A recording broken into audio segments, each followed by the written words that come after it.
कहानी की शुरुआत एक लैब को दिखाते हुए होती है जहाँ पर एक रोबोट थी जिसे मदर रोबोट भी कहा जाता है। यहाँ पर हमें बताया जाता है कि पूरी धरती से इंसानों का नामो निशान खत्म हो चुका है और सिर्फ 63,000 एम्ब्रियोज यानी भ्रूण ही इस लैब में बचे हैं। इसलिए लैब में इस मदर रोबोट का मिशन इंसानों की नई पॉपुलेशन को दोबारा से बसाना था, जिसके लिए मदर रोबोट एक एम्ब्रियोज को जेस्टेशन चैम्बर में रख देती है, जिससे एक ह्यूमन बच्चा धीरे धीरे डेवलप होने लगता है। अब इस आर्टिफिशियल गर्भ से 24 घंटे के अंदर बच्चे को बाहर आना था, इसलिए मदर रोबोट 24 घंटे में बेबी के बाहर आने का वेट करने लगती है और जैसे ही 24 घंटे बाद बच्चा पूरी तरह से डेवलप हो जाता है तब उसे बाहर निकाला जाता है। ये एक बेबी गर्ल थी जिसे मदर रोबोट डॉटर नाम देती है। इसके बाद मदर रोबोट उस बच्ची को पालने और उसका ख्याल रखने लगती है। मदर रोबोट इस इंसानी बच्चे को पैदा करके बहुत खुश थी। ऐसे ही समय बीतने के साथ साथ मदर रोबोट के साथ रहते हुए वो बच्ची चलना, हंसना, रोना और इधर उधर भागते हुए खेलना, ये सब चीजें सीख रही थी। मदर रोबोट डॉटर का बहुत ख्याल रखती थी। वो उससे बातें करती, उसे खाना खिलाती और उसे हर रोज कई बुक्स पढ़ के भी सुनाती। ऐसे ही बीतते समय के साथ साथ डॉटर अब बड़ी हो रही थी, जिससे अब मदर रोबोट डॉटर को कई विषयों की जानकारी देने लगती है कि जैसे ब्रह्मांड क्या है, ह्यूमन हिस्ट्री, इंसान कहां से आए और वो कौन थे, ये सब मदर रोबोट डॉटर को बताती है। डॉटर बहुत ही ब्रिलियंट माइंड वाली थी। ये सब जानकर उसमें और ज्यादा क्यूरियोसिटी बढ़ रही थी। वो और भी ज्यादा नॉलेज इकट्ठा करनी शुरू कर देती है। ऐसे ही एक दिन डॉटर मदर रोबोट से पूछती है कि मेरे अलावा इस लैब में और कोई बच्चा क्यों नहीं है और धरती पे से सारे इंसान कहाँ गायब हो गए। जिस पर मदर रोबोट उसे बताती है कि इंसानों के बीच बहुत बड़ी जंग हुई थी और उस जंग में सभी इंसान आपस में ही लड़कर मर गए थे। इसके बाद मदर रोबोट उसे लेकर एम्ब्रियोस रूम में जाती है, जहाँ वो डॉटर को दूसरे एम्ब्रियोस दिखाती है। वो डॉटर को बताती है कि धरती पर एनवायरनमेंट पूरी तरह से खराब हो चुका है, जिसकी वजह से धरती पर इन्फेक्शन फैल रहा है और इसलिए मैं तुम्हें इस लैब से बाहर नहीं जाने दे सकती, क्योंकि इससे तुम्हारी जान भी जा सकती है। जब डॉटर थोड़ी और बड़ी हो जाती है तो मदर रोबोट उसे बताती है कि मैंने तुम्हें कैसे पैदा किया था। वो उसे उन मशीनों को भी दिखाती है जिनसे उसे पैदा किया गया था। मदर रोबोट डॉटर को कहती है कि तुम्हें इन सारी मशीनों के बारे में जानना होगा और एक अच्छी मदर बनने के लिए प्रैक्टिस करनी होगी, क्योंकि आगे चल के तुम्हें ही आने वाली नई पॉपुलेशन को संभालना है। इसी तरह इन दोनों में ऐसी बातें चलती रहती है। मदर डॉटर को कभी भी ऐसा फील नहीं होने देती कि इस लैब से बाहर भी कोई दुनिया है। ऐसे ही कई साल गुजर जाते हैं और अब डॉटर अपने टीनेज में पहुंच चुकी थी। वो 18 साल की हो चुकी थी, लेकिन अब वो इस लैब से बाहर की दुनिया देखना चाहती थी कि बाहर क्या है।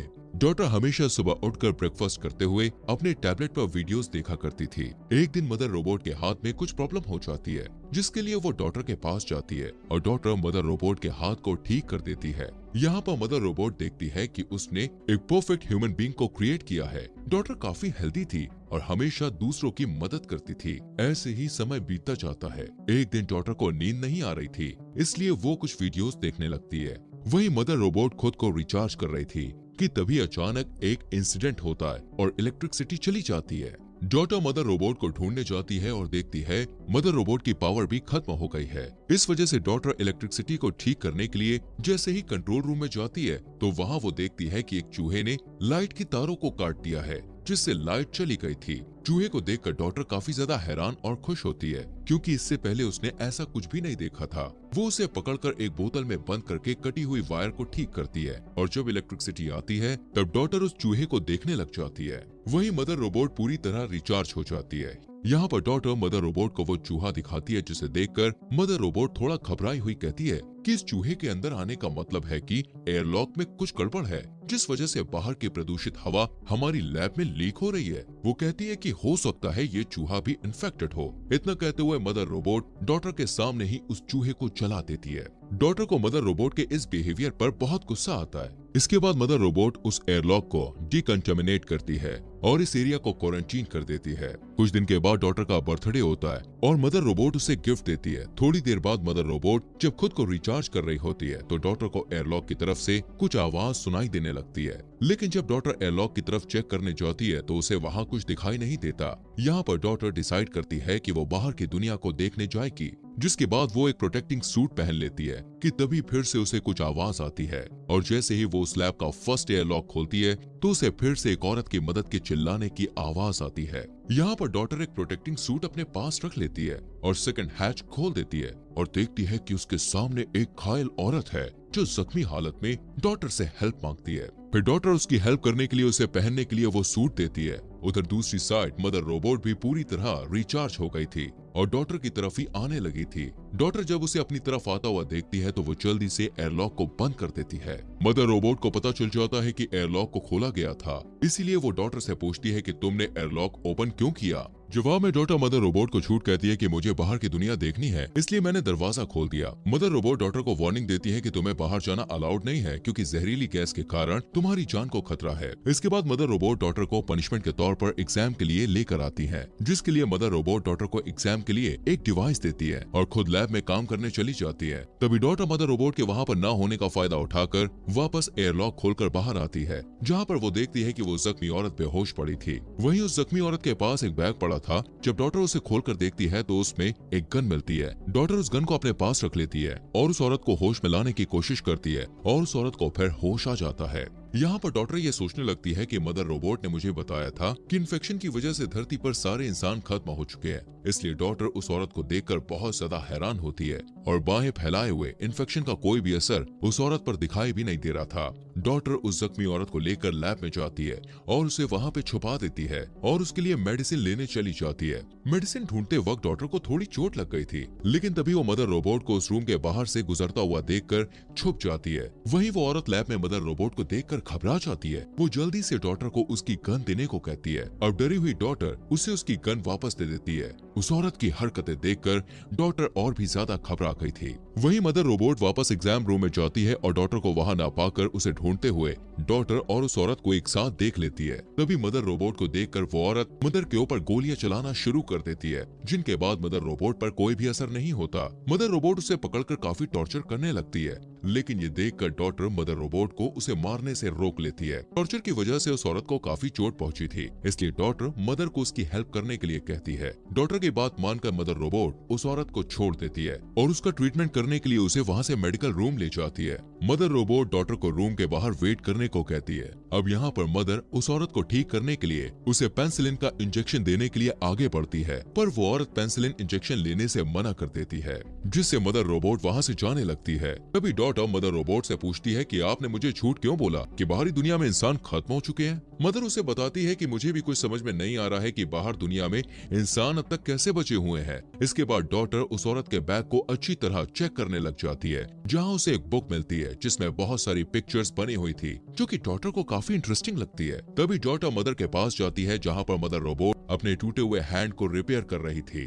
डॉटर उस औरत को अंदर आने देने के लिए मदर रोबोट से माफी मांगती है, जिस पर मदर उसे माफ कर देती है। लेकिन इसके बाद डॉटर मदर से कहती है कि उस औरत की हालत और भी ज्यादा खराब होती जा रही है, जिसके बाद वो दोनों उस औरत के पास जाते हैं। उसे देखकर मदर रोबोट उसे कहती है कि मुझे तुम्हारी सर्जरी करनी पड़ेगी, नहीं तो तुम गोली के इन्फेक्शन से ही मर जाओगी। लेकिन वो औरत मदर रोबोट को उससे दूर रहने के लिए कहती है। इस सिचुएशन को देखते हुए डॉटर मदर रोबोट की हेल्प से खुद ही उस औरत की सर्जरी करने लगती है और बुलेट्स को उसकी बॉडी से बाहर निकाल लेती है। इसके बाद वो दोनों एक दूसरे से बातें करने लगते हैं। वहीं उनकी सारी बातें मदर रोबोट सुन रही थी। एक दिन वो औरत डॉटर को बताती है कि जब वो लोग एक खान में काम कर रहे थे तो एक रोबोट ने उसके भाई को मार दिया था। यहाँ पर उस औरत के बताने से डॉटर को पता चलता है कि बाहरी दुनिया में मदर रोबोट जैसे और भी रोबोट्स हैं, जिन्होंने लगभग 90% इंसानों का खात्मा कर दिया है। वो औरत डॉटर को एक बुक निकालकर कुछ पिक्चर्स दिखाते हुए कहती है, इसमें जितनी भी पिक्चर्स तुम्हें दिखाई दे रही हैं, ये सभी सर्वाइवर्स हैं और वो सभी एक साथ ही रहते हैं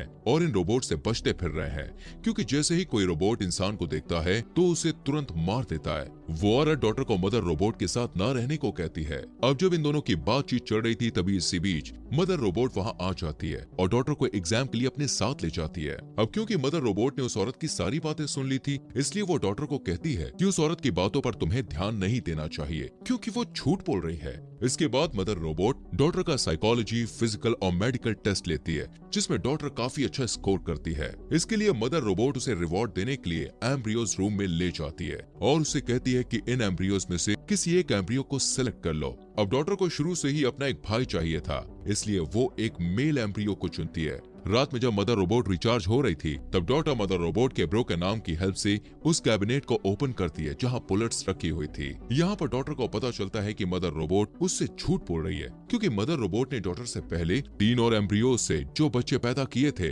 वो बच्चे भी पूरी तरह से डेवलप हो चुके थे। और जैसे ही वो बच्चे बड़े हुए तो मदर रोबोट ने उनका टेस्ट लिया था, जिसमें उन बच्चों ने अच्छा स्कोर नहीं किया, जिसके लिए इसलिए मदर रोबोट ने उन बच्चों को शूट करके मार डाला था। थोड़ी छानबीन करने पर डॉटर को वहाँ उन बच्चों की हड्डियां भी मिलती हैं। ये देखकर डॉटर मदर रोबोट से काफी ज्यादा निराश हो जाती है। वो पूरी तरह से अंदर से टूट चुकी थी और वहीं बैठकर रोने लगती है। वो सोचती है कि जिस मदर रोबोट ने उसका ख्याल रखा उसके लिए इंसानों की कोई वैल्यू ही नहीं है। डॉटर रोते हुए वापस उस औरत के पास जाती है और वो औरत उसे अपने साथ चलने को कहती है, लेकिन डॉटर उसके साथ जाने से मना कर देती है। डॉटर कहती है कि उसने भाई के तौर पर जिस एम्ब्रियो को चुना है वो कल बाहर आने वाला है और वो उसे छोड़कर नहीं जाना चाहती है। वो कहती है कि जब वो चैम्बर से बाहर आ जाएगा तब वो लोग उसे भी अपने साथ ले जाएंगे और बाकी एम्ब्रियोस को बचाने के लिए वापस लैब में जाएंगे। वहीं मदर रोबोट को उनकी सारी बातों का पता चल गया था। अगले दिन जब डॉटर बाहर जाने से पहले खाने पीने और जरूरी सामान को इकट्ठा कर रही होती है, तभी मदर रोबोट उससे पूछती है कि ये तुम क्या कर रही हो,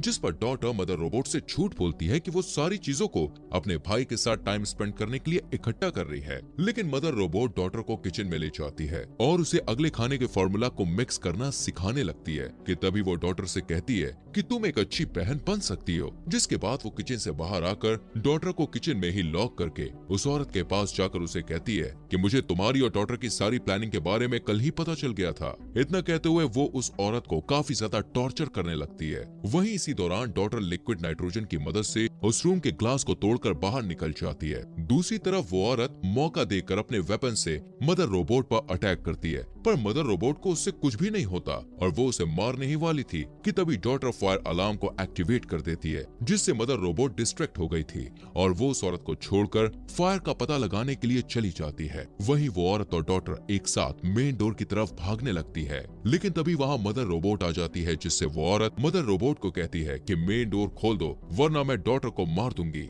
यहाँ पर मदर रोबोट डॉटर को बचाने के लिए डोर ओपन कर देती है।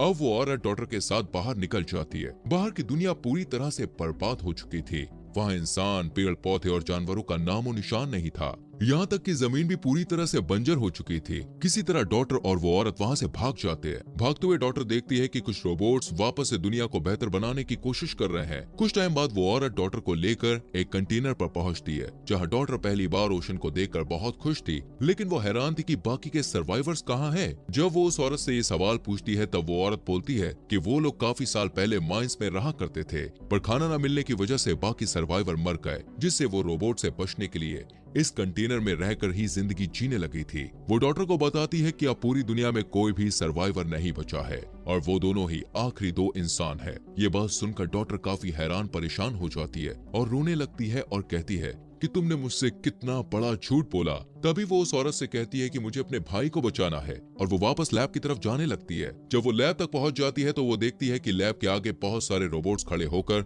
लैब को सिक्योर कर रहे हैं। वो रोबोट्स डॉटर को स्कैन करके उसे लैब के अंदर जाने की इजाजत दे देते हैं। यहाँ पर डॉटर काफी ज्यादा घबराई हुई थी, इसलिए वो एक कुल्हाड़ी उठा लेती है और अंदर जाने लगती है। अंदर जाकर वो देखती है कि मदर रोबोट एक न्यूबॉर्न बेबी की देखभाल कर रही है। जब मदर रोबोट डॉटर को देखती है तब डॉटर कहती है कि उसे अपने भाई को पास से देखना है। इस पर मदर रोबोट उसे कुल्हाड़ी छोड़ने के लिए कहती है। तभी मदर रोबोट डॉटर को सारी सच्चाई बताने लगती है कि मैं एक आर्टिफिशियल इंटेलिजेंस रोबोट हूँ और मैं ही बाहर की दुनिया के सारे रोबोट्स को कंट्रोल करती हूँ और धरती के सभी इंसानों को खत्म करने का प्लान मेरा ही था। फिर मदर रोबोट डॉटर से कहती है कि मुझे डर था कि इंसान आगे चलकर खुद तो एक दूसरे से लड़कर खत्म होंगे ही, साथ ही साथ वो इस प्लेनेट को भी बर्बाद कर देंगे, इसलिए मैंने इंसानों को खत्म करने का प्लान बनाया। जिसके बाद रोबोट्स ने इंसानों का खात्मा कर दिया। वो बताती है कि लेकिन मैं इंसानों को सेकंड चांस देना चाहती थी, इसलिए मैंने कुछ ह्यूमन एम्ब्रियोस को सेव कर लिया था ताकि उनकी मदद से मैं इंसानों की एक नई जनरेशन को दोबारा से खड़ी कर पाऊं और वो ह्यूमंस एक दूसरे के साथ प्यार से रहें और अपने प्लांट का भी ख्याल रखें। तभी डॉटर कुल्हाड़ी को नीचे रख देती है और अपने भाई को गोद में उठा लेती है।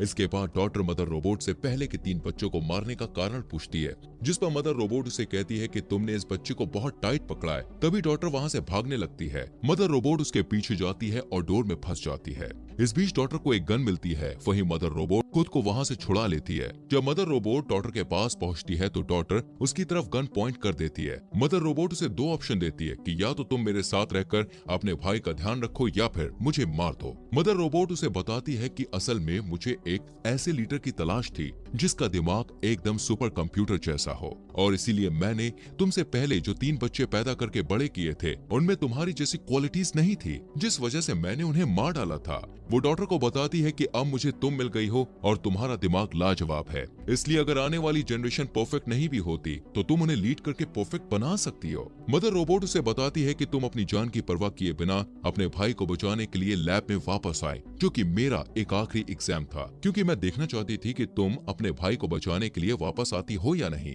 वो कहती है कि मेरा मिशन यहाँ पर पूरा हो चुका है और अब तुम सबकी लीडर हो। मदर रोबोट डॉटर से कहती है कि अब तुम चाहें तो मुझे मार सकती हो, जिसके बाद डॉटर उसे शूट कर देती है। अब डॉटर ही उन सारे बचे हुए एम्ब्रियोज के लिए मदर थी और उसे ही सारे एम्ब्रियोज को डेवलप करने के बाद उन सारे ह्यूमंस को लीड करना था।